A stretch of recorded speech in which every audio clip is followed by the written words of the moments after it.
If you say 300 people were killed, I need to know that. We all need to know that. People of India need to know that. Pulwama आतंकवादी हमले के बाद भारतीय वायुसेना IAF ने बालाकोट में जवाबी कार्रवाई करते हुए जेएस को काफ़ी नुकसान पहुंचाया था। लेकिन इसके बाद विपक्षी पार्टियां, खासतौर पर कांग्रेस पार्टी ने भारत सरकार से इस एयर स्ट्राइक के सबूत मांगे थे। देश को लग रहा था कि यह सबूत मांगने का सिलसिला अब खत्म हो गया है, लेकिन कल यानी 21 मार्च को कांग्रेस अध्यक्ष के सबसे करीबी माने जाने वाले Indian overseas Congress chief Sam Pitroda ने वायुसेना को कटघरे में खड़ा करते हुए कहा है कि अगर आपने 300 लोगों को मारा है तो ठीक है, आप बस मुझे तथ्य दिखाकर इस बात को साबित कर दीजिए। I would like to know a little more, because I have read in New York Times and other newspapers, what did we really attack? Did we really kill 300 people? I don't know that. आगे उन्होंने New York times का हवाला देते हुए व्यंग के लहजे में कहा कि क्या सच में 300 लोग मारे गए हैं? मुझे नहीं पता। एक नागरिक के तौर पर मुझे पता होना चाहिए अगर मैं पूछ रहा हूं और पूछना मेरा कर्तव्य है। सैम पित्रोदा ये भूल गए हैं कि देश में 125 करोड़ और नागरिक भी हैं जिन्हें ऐसा कोई सबूत नहीं चाहिए। ये 125 करोड़ देशवासी वायुसेना की बात पर और उनके शौर्य पर पूरा भरोसा रखते हैं। सैम पित्रोदा यही नहीं रुके, आगे उन्होंने 26/11 मुंबई हमले के ऊपर भी एक असंवेदनशील बयान देते हुए पाकिस्तान को मुंबई हमले में क्लीन चिट दे दी। उन्होंने कहा कि हमले होते रहते हैं, मुंबई में भी हमला हुआ था, हम भी उस समय रिएक्ट करके अपने जहाज पाकिस्तान भेज सकते थे, लेकिन हमने ऐसा नहीं किया क्योंकि ये सही अप्रोच नहीं थी। मेरे हिसाब से हमें दुनिया से ऐसे डील नहीं करना चाहिए। वे आगे कहते हैं कि 8 लोग आए और उन्होंने कुछ किया, तो इसका मतलब ये नहीं कि हम एक पूरे देश को निशाना बना लें।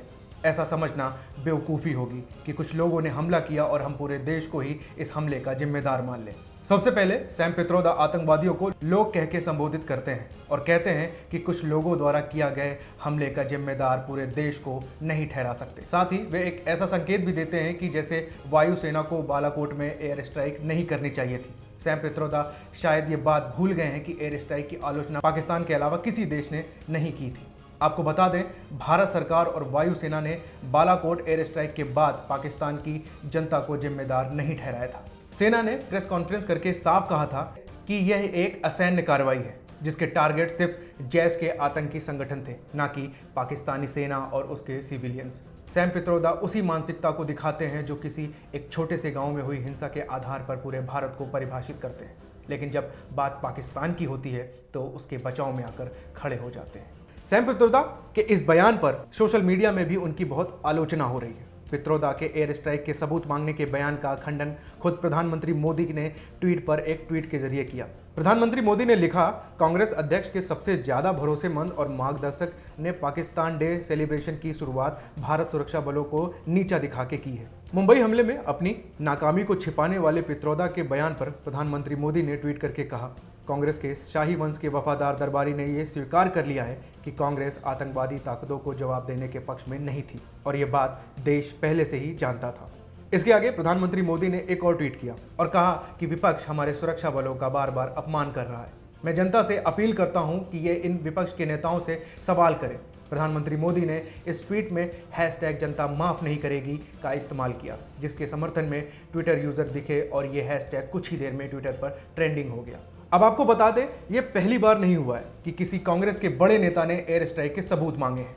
इससे पहले राहुल गांधी के साथ साथ कपिल सिब्बल, पी चिदम्बरम, ममता बनर्जी और महबूबा मुफ्ती जैसे नेता भी एयर स्ट्राइक पर सवाल उठा चुके हैं। कांग्रेस अध्यक्ष राहुल गांधी ने कहा था, कांग्रेस के कुछ लोगों ने चर्चा की है, उसमें मैं नहीं जाना चाहता, लेकिन पुलवामा आतंकी हमले में सीआरपीएफ के जो जवान शहीद हुए हैं उनके परिवार वालों ने एक मांग उठाई है। उनकी भावना है कि हमें दुख पहुंचा है तो हमें दिखाइए कि क्या हुआ है। लोकसभा चुनाव नजदीक आ चुके हैं। विपक्ष द्वारा इस एयर स्ट्राइक पर सवाल उठाना और इसका राजनीतिकरण विपक्ष के लिए घातक साबित हो सकता है। आप हमें फेसबुक पर देख रहे हैं तो लाइक करें, सी फर्स्ट करें, यूट्यूब पर देख रहे हैं तो सब्सक्राइब करें, बेल आइकन दबाएं और हमसे जुड़ी सारी नोटिफिकेशन तुरंत पाएं।